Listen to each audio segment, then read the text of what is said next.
The State Department now confirms at least 22 Americans are among the dead in the savage terror attacks in Israel.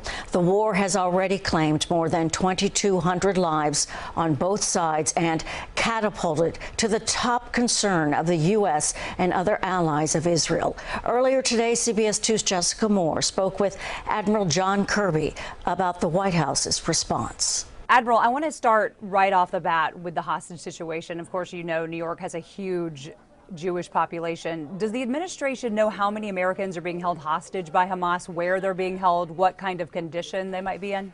Don't have a lot of answers, unfortunately. We think right now in these early days that the number of American hostages in the pool is relatively small. I described it as less than a handful, but we're careful with that because more and more information comes in every day and the numbers fluctuate. So we all have to be prepared for the possibility that the number of hostages could increase over time.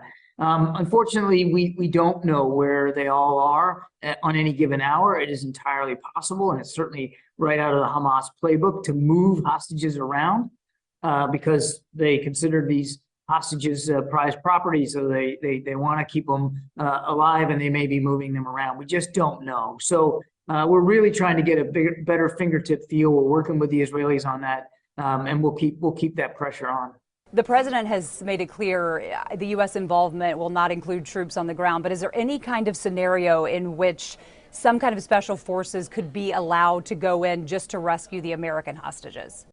Well, look, again, we're just not at the point now where we can derive any policy options until you know how many people you're talking about, where they are, what conditions they're in, how well are they guarded, how often are they moved. It's really difficult to lay out specific recovery options. We're just not at that point. And I also would hasten to add that, you know, there's always negotiation as a possibility of getting them released too. And so we don't want to give up on that option altogether. So again, we're early in this process, and we haven't come to any firm conclusions one way or another. The only thing that I would say, though, to the real meat of your question is these, at least the handful that we know, that they're Americans, and we're not going to shirk off the responsibility that we have to get those Americans home safe and sound, to get them back with their families where they belong. And so we will do whatever we need to do. We will take the actions we need to take to get our American citizens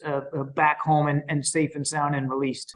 I think that's going to be extremely comforting for a lot of these families who are just waiting for answers. There's been a lot of talk lately about the idea of safe passage for Palestinians trying to flee Gaza. Does the administration support that? 100%. And we are talking to Israeli officials as well as Egyptian officials to see if that can be effective. These civilians in Gaza, they didn't ask for this. They didn't invite Hamas in and say, yeah, go ahead and butcher a bunch of Israelis. They're victims of Hamas as well. And for those that want to leave, and not all of them will probably, but for those who do, we want them to have the option to leave safely. There's concern right now that this conflict could widen. I know you've talked about that several times, fears that Hezbollah could possibly be involved or get involved if they're not already. What are your thoughts on that?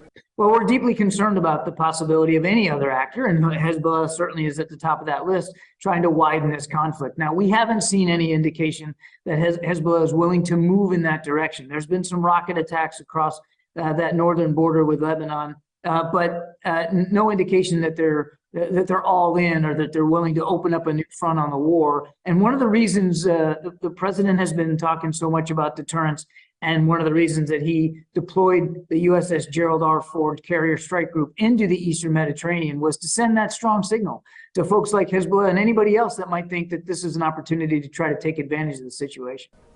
And lastly, just again, because New York has such a strong Jewish population, what's your message to the American families who right now have no idea where their loved ones are and are probably thinking the worst case scenarios could play out?